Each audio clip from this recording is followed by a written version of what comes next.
అందరికీ నమస్తే అండి. నా పేరు అనిల్ కేతా. జనగలం ప్రేక్షకులకు స్వాగతం.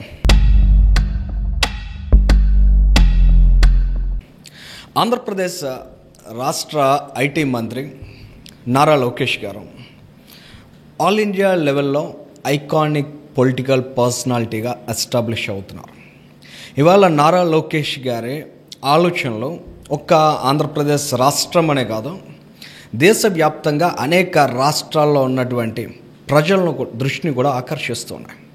ఇవాళ ఇండియా టుడే కాంక్లేవ్ కోయంబత్తూరులో జరిగిన మీటింగ్లో నారా లోకేష్ పార్టిసిపేట్ చేశారు.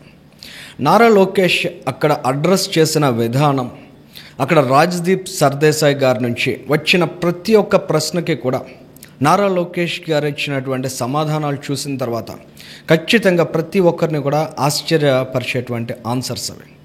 అంత స్పాంటేనియస్గా, అంత జెన్యూన్గా, అంత ఆలోచనాత్మకంగా ఒక యువ రాజకీయ నాయకుడు మాట్లాడడం భారతదేశంలో చాలా అరుదు. అటువంటి ఘనత ఇవాళ నారా లోకేష్ గారు ఆంధ్రప్రదేశ్ రాష్ట్రం నుంచి కనబరుస్తూ ఉండడం ఖచ్చితంగా ఆంధ్ర రాష్ట్ర ప్రజానీకం అంతా కూడా గర్వించాల్సినటువంటి సందర్భం. సరే, ఇక నారా లోకేష్ గారికి రాజ్దీప్ సర్దేశాయ్ గారి నుంచి వచ్చిన ప్రశ్నలు, వాటికి నారా లోకేష్ గారు ఇచ్చిన సమాధానాలను ఒక్కసారి మనం గమనించినట్లయితే, ఫస్ట్ క్వశ్చన్ ఆయన అడిగింది రేపటి రోజున జరగనున్న వైస్ ప్రెసిడెంట్ ఎలక్షన్స్కి సంబంధించి నారా లోకేష్ గారు తెలుగుదేశం పార్టీ నుంచి ఎలాంటి స్టాండ్ ఉండబోతుంది అని అడిగారు.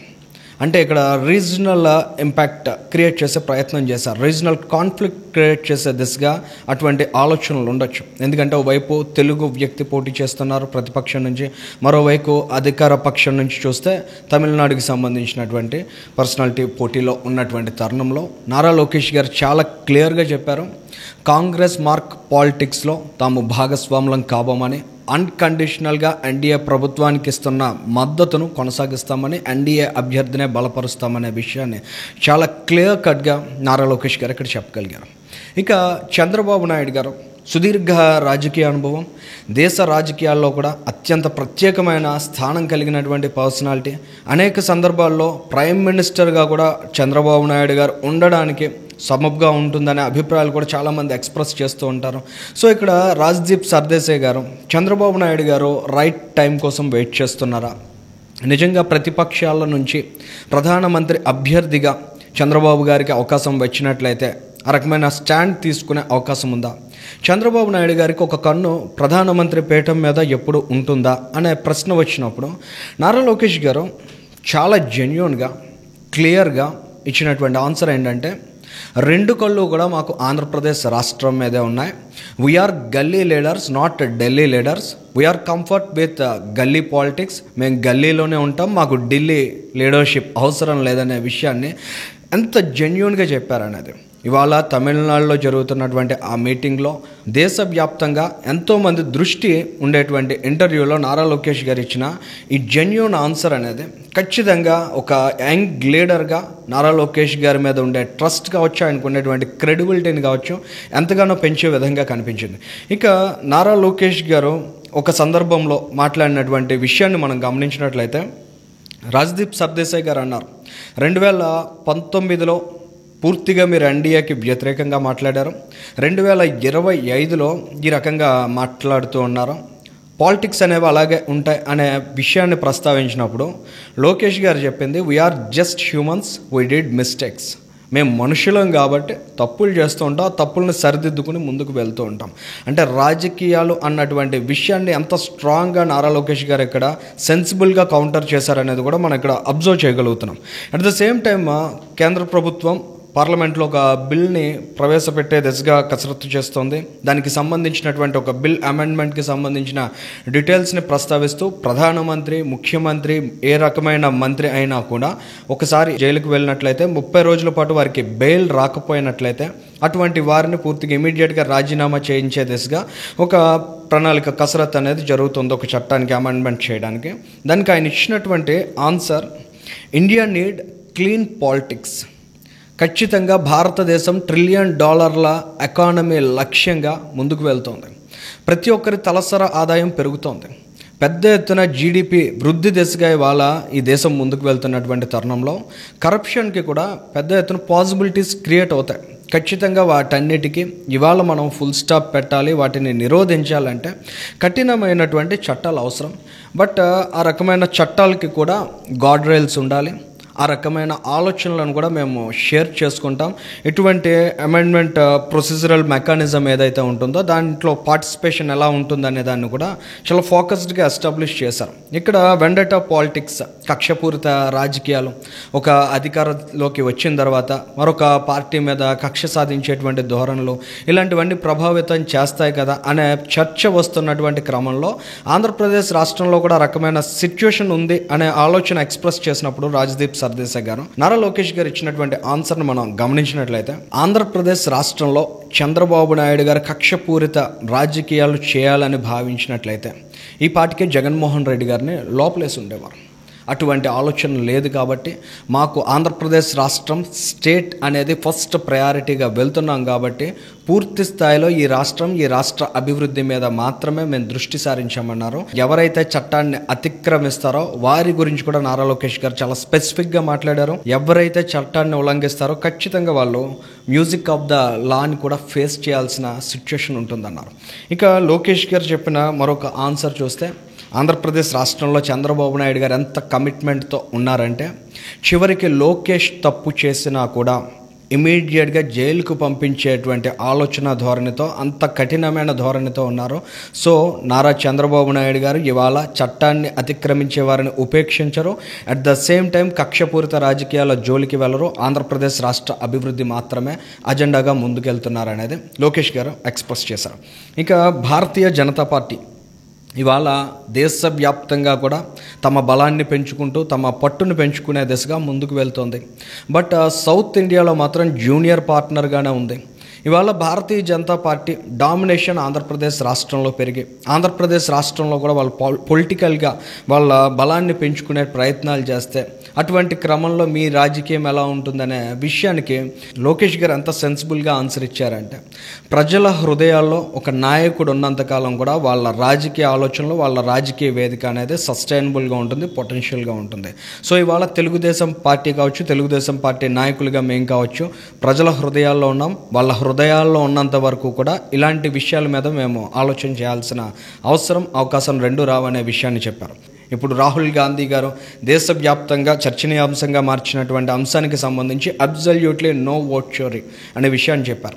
రాజకీయాల్లో ఉన్నవారు ఖచ్చితంగా ఓటర్ లిస్ట్ మీద ఎప్పటికప్పుడు కాన్సన్ట్రేషన్తో ఉండాలి. ఎలక్షన్స్ ముందు ఖచ్చితంగా ఓటర్స్ లిస్ట్లో ఎవరెవరి ఓట్స్ తొలగించారో వాళ్ళ ఓట్స్ తిరిగి ఎన్రోల్ చేయడం ఎలాగా, ఏ కారణాలతో తొలగించారు, ఓటర్స్ లిస్ట్లో అనర్హులు ఎవరైనా ఉన్నారా, ఇలాంటి విషయాలన్నిటినీ కూడా గుర్తించి గమనించాలి.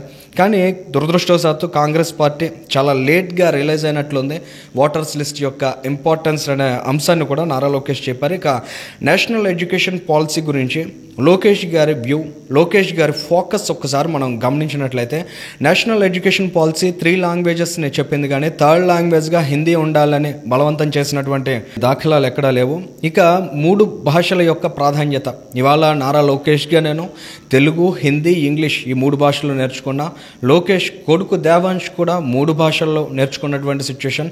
ఇలాగా ప్రతి ఒక్కరూ కూడా 3 భాషల యొక్క ఇంపార్టెన్స్ని అర్థం చేసుకుని వాటిని నేర్చుకుని ఖచ్చితంగా వాళ్ళ ప్రతిభను కనబరిచే దిశగా ఇవాళ ముందుకు వెళ్తుంటే, కేవలం మనం 1-2 లాంగ్వేజెస్కి మాత్రమే పరిమితమైపోవాలన్న ఆలోచన కరెక్ట్ కాదనే అభిప్రాయాన్ని ఆయన ఎక్స్ప్రెస్ చేస్తూనే 3 భాషలు మాత్రమే ఎందుకు ఉండాలి, అవి 5 భాషలు కూడా ఎందుకు కాకూడదు, ఇవాళ జర్మనీ, జపనీస్ ఇలాంటి భాషలు కూడా ఎందుకు మనం నేర్చుకోకూడదు, అక్కడ ఉన్న ఆపర్చునిటీస్ని అందిపుచ్చుకోకూడదు అన్నారు. ఆంధ్రప్రదేశ్ కావచ్చు, ఏ రాష్ట్రం కావచ్చు, ఎన్జీపీ విషయానికి వచ్చినట్లయితే చిల్డ్రన్ సెంట్రిక్గా ఆలోచన చేయాలి తప్ప పాలిటిక్స్ సెంట్రిక్గా ఇలాంటి పాలసీస్ని చూసినట్లయితే దీర్ఘకాలంలో నష్టాలు జరుగుతాయనే అభిప్రాయాన్ని కూడా ఆయన ఎక్స్ప్రెస్ చేశారు.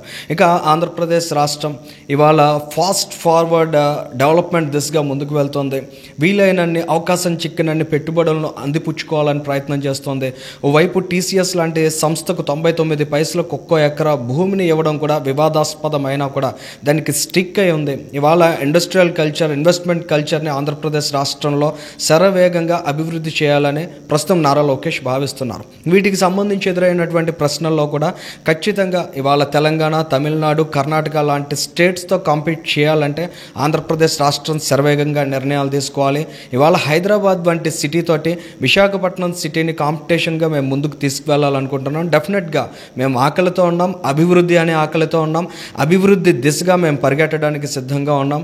ఇటువంటి ఛాలెంజెస్ అన్నిటిని ఓవర్కమ్ చేస్తూ ఒక స్టార్టప్ లాగా ఆంధ్రప్రదేశ్ రాష్ట్రాన్ని భావించి మేము ఏ నగరంతో అయినా ఏ రాష్ట్రంతో అయినా పోటీ పడడానికి సిద్ధంగా ఉన్నామనే అభిప్రాయాన్ని ఆయన ఎక్స్ప్రెస్ చేసిన తీరు నిజంగా ఈ రకమైన ఇంటర్వ్యూస్ చూసినటువంటి ఇన్వెస్టర్స్ కమ్యూనిటీలో కూడా కాన్ఫిడెన్స్ని బూస్టప్ చేస్తుందనే అభిప్రాయం కలుగుతుంది. At the same time Nara Lokesh గారిని అడిగారు, ఇవాళ అన్కండిషనల్ సపోర్ట్ మీరు కేంద్ర ప్రభుత్వానికి ఇస్తామని చెప్తున్నారు, కానీ ఆంధ్రప్రదేశ్ రాష్ట్రానికి పెద్ద ఎత్తున నిధులు తెచ్చుకుంటున్నారు, పెట్టుబడులు తెచ్చుకుంటున్నారనే ప్రశ్న ఉత్పన్నమైనప్పుడు కూడా ఇవాళ భారతదేశంలో అన్ని రాష్ట్రాలు అభివృద్ధి చెందాలి, ఆరోగ్యకరమైన పోటీ ప్రతి రాష్ట్రం మధ్య ఉండాలి. ఇక్కడ ప్రత్యేకంగా గమనించాల్సిన విషయం, నారా లోకేష్ గారు ఆంధ్రప్రదేశ్లో ఉన్న పాలసీస్ని ఎంత స్పీడప్ చేస్తున్నారో, ముఖ్యంగా ఇన్వెస్ట్మెంట్స్ తీసుకురావడానికి ఉండేటువంటి పాసిబిలిటీస్ని ఎలా ఈజ్ చేస్తున్నారనే విషయాన్ని గమనిస్తే అశ్విని వైష్ణవ్ గారు నారా లోకేష్ గారికి లాస్ట్ ఇయర్ ఒక ఛాలెంజ్ ఇచ్చారు. ఆ ఛాలెంజ్ ఏంటంటే లేబర్ రిఫార్మ్స్, ల్యాండ్ కన్వర్షన్ రిఫార్మ్స్ని ఏ స్టేట్ అయితే ఫస్ట్ చేస్తుందో ఆ స్టేట్కి ప్రత్యేక ప్రాధాన్యత ఇస్తామని ఆ రోజుల్లో ఆయన చెప్పారట. అదే రకమైన ఛాలెంజ్ మిగిలిన రాష్ట్రాల మినిస్టర్స్కి కూడా ఇచ్చారు. కానీ నారా లోకేష్ గారు విత్ ఇన్ 45 days ఆఫ్ టైంలో లేబర్ రిఫార్మ్స్తో పాటు ల్యాండ్ కన్వర్షన్ రిఫార్మ్స్ని కూడా తీసుకురాగలిగారు. అనేక అవకాశాలని ఇవాళ అందిపుచ్చుకుంటున్నారు.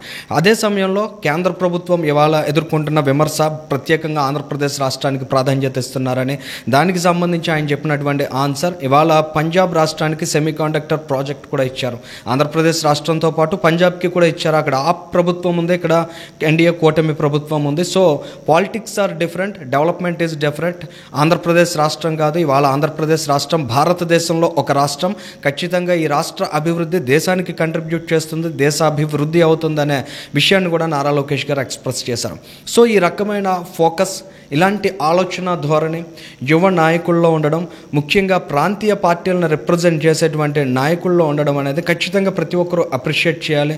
కేవలం పొలిటికల్గా విభేదించుకోవడాలు, రాజకీయపరమైన అవకాశాల కోసం ఎదురు చూసే నాయకుల్ని ప్రస్తుతం మనం ఫేస్ చేస్తున్నాం. కానీ నారా లోకేష్ గారు అందుకు భిన్నంగా ఈ రకమైన ఆలోచన ధోరణితో ఆంధ్రప్రదేశ్ రాష్ట్రానికి అవసరమైన అవకాశం ఉన్న ప్రతి ఒక్క అంశాన్ని కూడా సద్వినియోగం చేసుకునే దిశగా ఆయన చేస్తున్న ప్రయత్నాలకు ఇవాళ ఇండియా టుడే కాంక్లేవ్ ఇంటర్వ్యూ అనేది ఖచ్చితంగా అద్దం పడుతుంది. Thank you.